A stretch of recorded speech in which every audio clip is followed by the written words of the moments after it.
Thank you, Mr. President. Yes, fellows. Yeah, it's a great pleasure actually to be asked to present to the hospice the proceeds of the walk, which you all took part in, you all supported, as did many others. And I have some cheques here, which I shall be handing over. The total amount which, as a club, we were able to donate this year to St Francis was £8,096.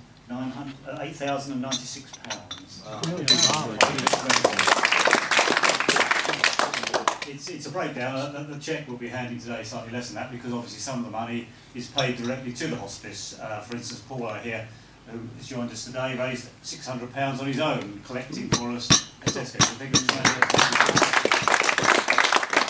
which is included in that sum. And indeed, Peter Fulham, who's not with us today, unfortunately, the Barclays Bank, after Linda had finished with them, gave us £750 in support of his walk, which I thought was tremendous. Added to what he raised was he raised himself £1,000. So these are the sort of figures which make up what you're getting, and some of that money has gone directly to the hospice. The banks pay directly to you.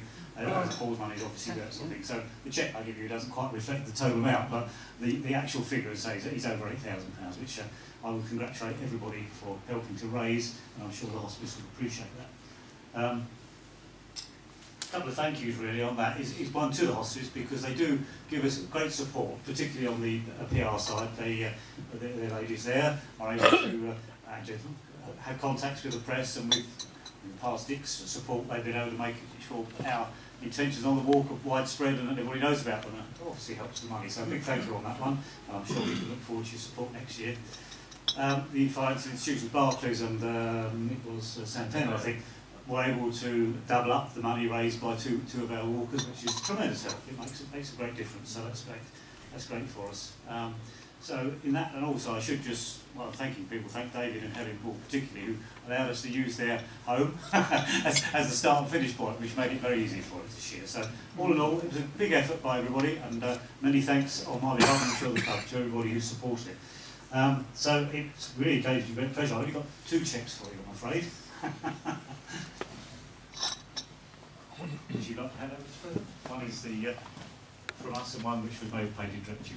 That gives you somewhere over £6,000 plus what we've already said. And that's some of our checks in it. Well, that's from. That's just one that's made space over there. So it's a charity cheque. We know what they're for. They take it. So, well, thank you on my behalf. Thank you very much, everybody, for that. Handed over some cash for the hospice today, which is thanks to Subash Hora. Yeah, well done, Chip. Hello. I know. I've just turned around and gone, where's that Dr. Hora? Because I've spoken to you on the phone and I have written to you. Yes, you have. I didn't recognise the face, so it's good to put a face. Thank you very much. Well, I couldn't come. I didn't realise Dr. Hora was you. And I've spoken about Dr. Hora to her in the office. There are two boxes and there's one packet. Yep. That is from my granddaughter, who has given up her collection. Saved up her pennies. Yes, right. Thank you very much for that. Thank you. You'll get all the appropriate letters and everything. Yes, we spent so long explaining to them why you weren't going to be here because you'd apologise, and then you bucked the system. So. Linda, would you like to have a few words? Yes, fine. I won't use that one. I think you all know I've got a big enough voice. Can you all hear me over the back there? Yeah. I find it quite hard with the microphone. I could hear you in London. Especially now, I have to go on and off as well. At that age when we, you know, they go on and off for different reasons and it's quite difficult.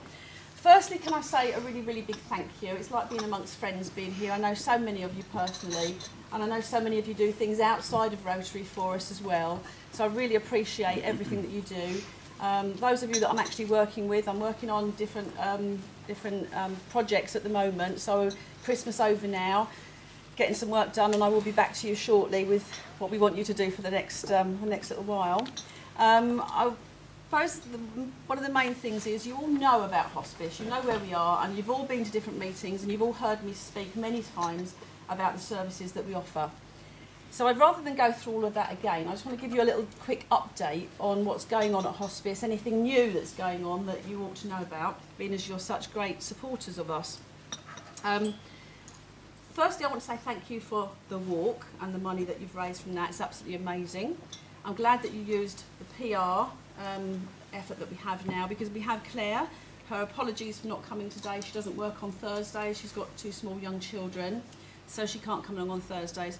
And Peter Streams, who some of you may remember from the Time Radio, he was one of the broadcasters on Time Radio, is now our PR advisor, works at the hospice, and he knows so many people, which is why we're getting quite a good response. So what we've got to look to now at hospice is trying to maximise everything that we do, which is why I got on the Barclays case.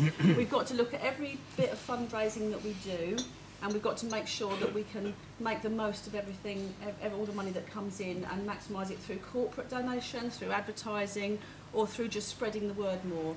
Because you must know with your fundraising, as we found, that you can put on as many events as you like, you still need to get bums on seats or people along to your event. So it's probably better to put on slightly less, advertise more and get more people involved and back it as best you can as well. And that's the only way that at hospice we're being able to keep the amount of money that we need to run hospice coming in, is by really working very hard. And it's a charity, but we are also a commercial area. We have to make sure that we can use everybody's skills and nobody's sitting still. We've got to make sure we can make as much money as we can.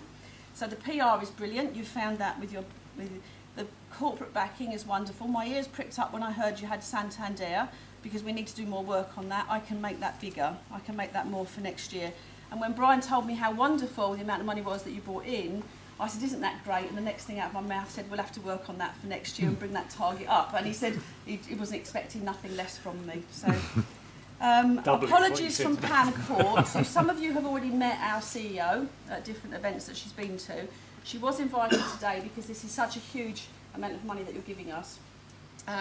Unfortunately, Pam lives here, but her mother lives in Newcastle, and she is now in need of end-of-life care, and she's very, very poorly. And Pam has been running up and down the road doing 4-hour trips up and back, so she's looking really exhausted at the moment, so she's trying to cut down some of the events that she goes to. So apologies from her.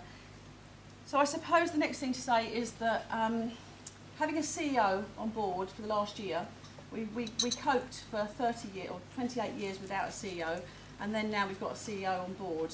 And I can't mention the fact that some people said, why do we need a CEO? We haven't had one before. We always got by before with a board of trustees as governance and 4 directors. But you see, what happens with that is things go round and round in circles, and sometimes you don't get the actual yay to go ahead with something, or somebody to say the buck ends here and that's what we're going to do. So with Pam on board, we actually are great fans of Pam. She's absolutely brilliant. She backs me with everything that I do. She comes to almost every event that we put on, and she'll put on the orange jacket and she'll be there with us in amongst the people trying to raise that money and raising awareness of the hospice. She's an absolutely fantastic lady to have on board. Now, for the last year, she's been working solidly on looking at the structure of the hospice to make sure that there is no leaks, that we're not wasting any money, and that people that we take on have got the right expertise to do the job that they're doing. Now, there isn't any dead wood to cut because we've been pretty lean in hospice anyway, but what she has done is looked at all the practices that we use in hospice, and I'm going to get away from that heater if you don't mind, I'm boiling there.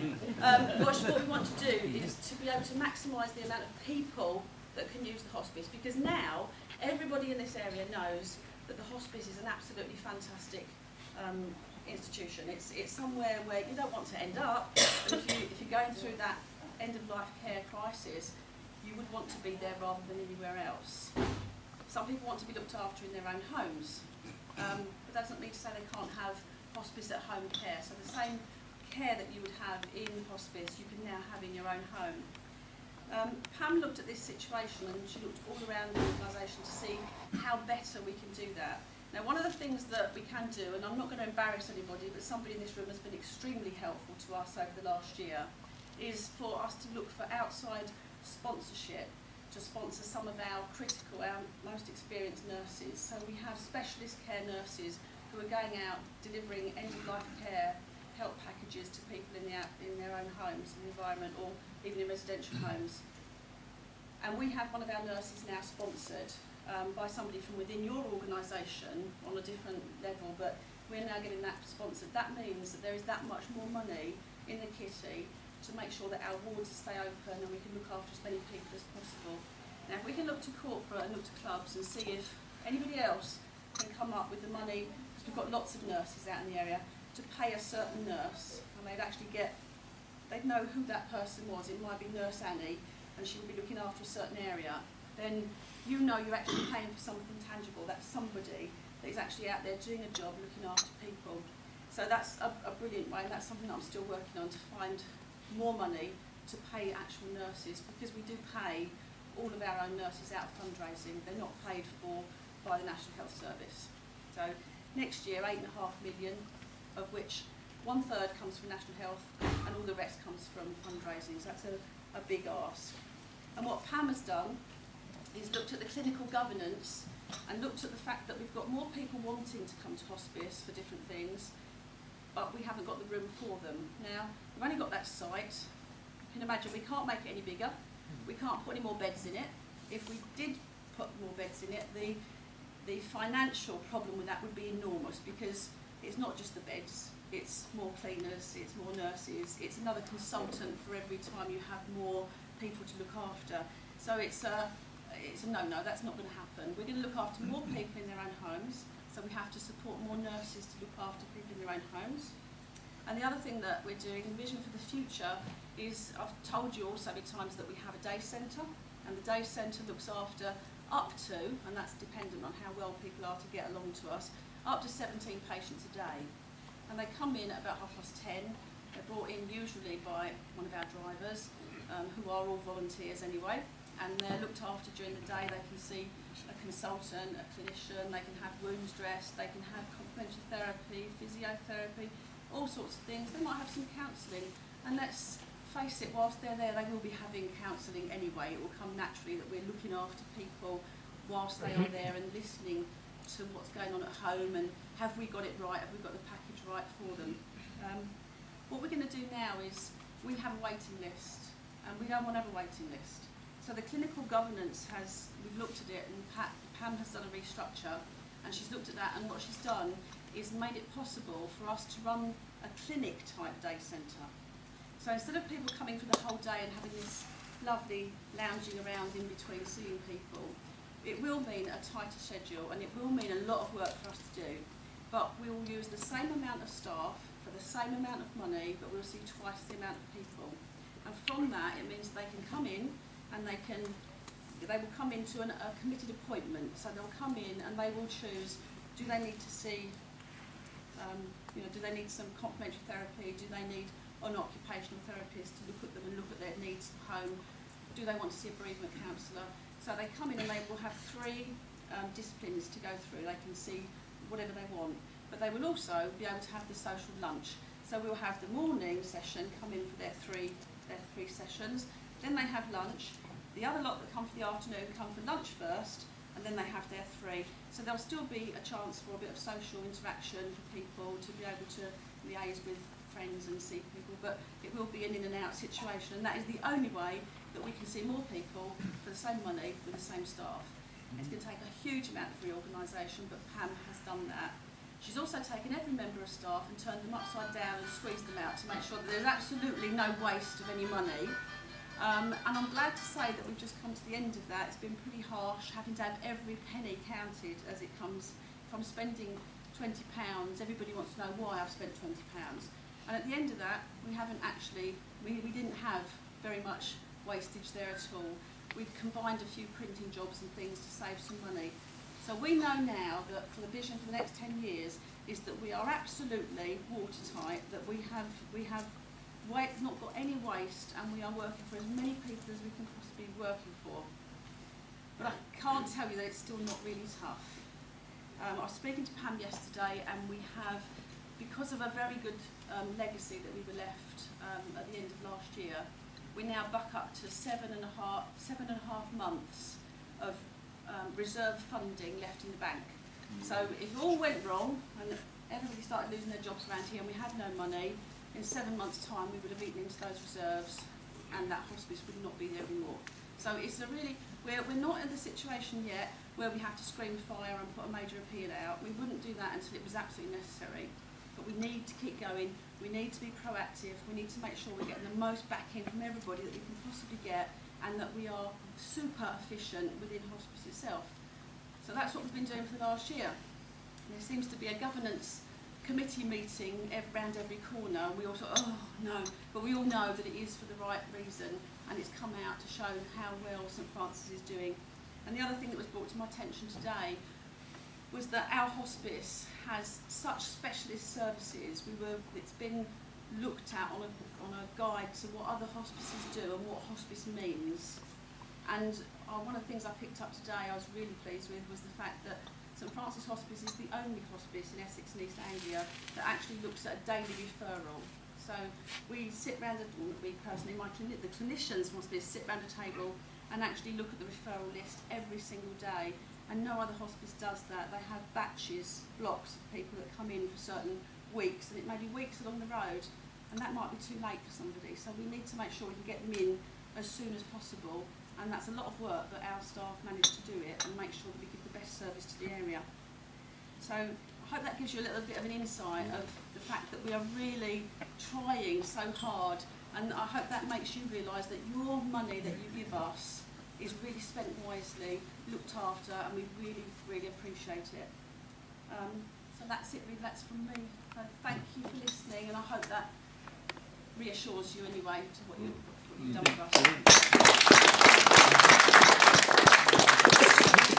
And I'm going to ask Rochelle to stand up. She can tell you a few of the bits that we do. Can I introduce Rochelle to you? If you haven't come across Rochelle before, we're known actually, I'm going to tell them. Yeah, tell them. We're known as the two fat ladies. We are thinking of getting a motorcycle to give awareness even more. Yeah, we want to paint it orange, and we want to actually go along with that one. But Rochelle and I work really, really closely together. We're like the two ladies in fundraising. You give us something, and the pair of us, by the time we've been through it, we will maximise it to the hilt. Rochelle's going to tell you about the events that we've got on at the moment. Thank you. Hello everyone. Can I just say a big thank you, as Linda has said, for everything that you've done for us, because it's absolutely amazing. And without you and people like you, we really wouldn't be able to do what we do. And we've been looking at different events and things that we can do this year, which will bring us in some more money. And I'm sure these are events that might tickle your fancy, and you might decide you might want to come along and help us put on. You may have heard in the past of the Big Yellow Queue. Any of you heard of that? Yeah. Which is our huge quiz, which is held at the Brentwood Centre. This will be the 3rd year running. Last year we had 610 people taking part in the quiz, which was fantastic. But the room is bigger than 610. We want to get more this year. Last year we had Barry Simons, who's one of the eggheads, and this year I'm chasing a chaser to come along and help us. It's a fantastic quiz, tables of 10. We make a fantastic profit on it. People bring their own food and drink, so it's not costing us very much. Linda's negotiated such a tight deal with the Brentwood Centre that it squeaks. And we get everything sponsored, and it's a fantastic night. This year we want to see if we can get maybe 800 in there. So if you could come along, maybe get some of the other Rotary clubs to come. We could have a Rotary challenge to see who's the brainiest Rotary club. Well, that's us. Obviously It's good money where your mouth is, we'll have to take points on that one. it's not your normal quiz. There's a very touchy-feely, tasty round in the middle of it as well. So we'll be sending out flyers to let you know when it is, but the date to put in your diaries now is the 21st of June. Of June? Yes, not Yes, so weird. you've got plenty of time to put that down, and also to start reading up in your encyclopedias. Another night that's going to be something a bit different for us is a magic night. The Ilford Magic Society are going to put on an evening of magic at the hospice in the medical centre. I don't know if any of you have seen the education centre, you've been to one of our quizzes or our wine tasting. So we're going to have a magic night. The first half of the evening is table magic, and the magicians will come round to each table and do different tricks. And then the second half is an actual magic show. I've been along to see them do the show, and it really is very, very good. Again, they don't charge us to do it, only their expenses. We're not having to pay for the education centre, it's ours. So we're making a very good profit on that. So I really hope you might want to come along to that and bring some friends. And that's going to be on Saturday, the 13th of April. Another new initiative, which is not exactly new to you, but is going to be new to us, is what we're calling the Jam Jar Army. and we're going to be asking everybody to take a jam jar or any container at home, fill it with money and give it to the hospice. People will be able to download a label which states it's St Francis Jam Jar Army, or we can send them out. We're also looking at some of the bigger supermarkets being points where people can bring their jars in, and then we'll collect them from there. So if any of you have got any ideas of where we can spread the Jam Jar Army. This idea was first used by a hospice up in Northumberland, and the first year they ran it, they raised over £26,000. It's a fantastic idea. I know you've done it before with your Rotary tomato ketchup ones. John Proud gave you one of the bottles. We have done twice. But we thought we'd go one step further and get people to give their own jars, because that's a lot easier for us to work. But I think it's fantastic for us. We've never done anything like this before. It's something very easy. It can go into offices, shops, doctors, dentists, schools, and people can just have them at home. And there's a few coins at the bottom of the handbag in your coat pocket. You don't miss them. Add them all together. It can come to a lot of money for us. So we will be launching that hopefully in the next couple of months. And the last thing I want to tell you about is our ball, which this year is moving to a new venue, which is the Prince Regent Hotel at Woodford Bridge. And as far as I know, it's going to be a Venetian masked ball, which I think is going to be very lovely with some wonderful entertainment. And that is going to be on the 28th of September. So I hope that one of these or more will appeal to you, and it'd be lovely to see some of our friends there and join us for some really good evenings. And if you can help the Jam Jar Army march on, we would very much appreciate it. Thank you.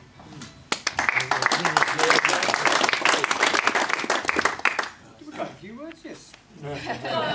Would you like a few words? Emphasis on the few.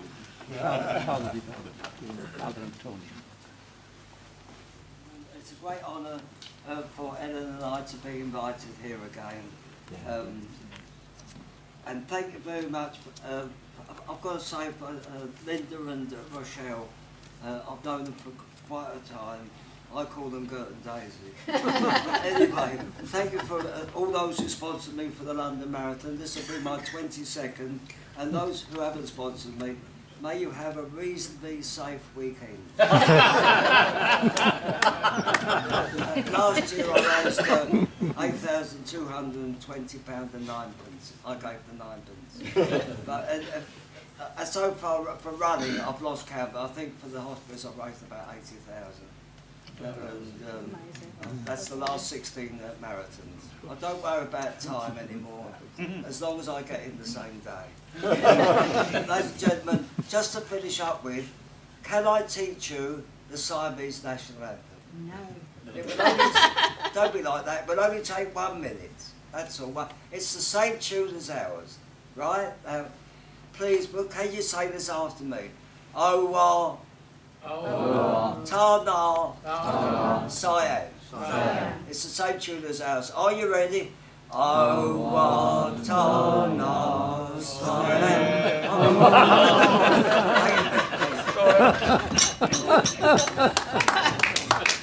Don't you join in? Yes, follow that as I say. Well, thank you very much, all of our speakers, for coming along today.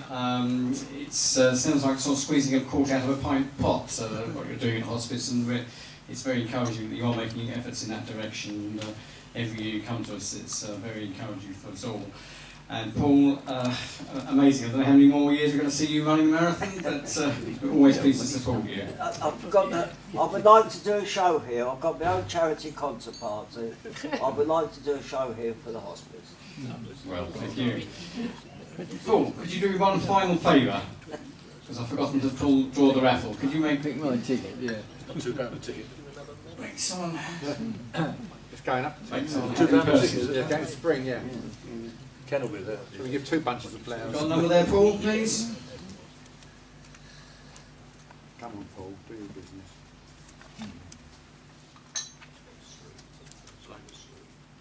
It's a tense moment like Britain's Got Talent, isn't it? Number 403. Oh, no.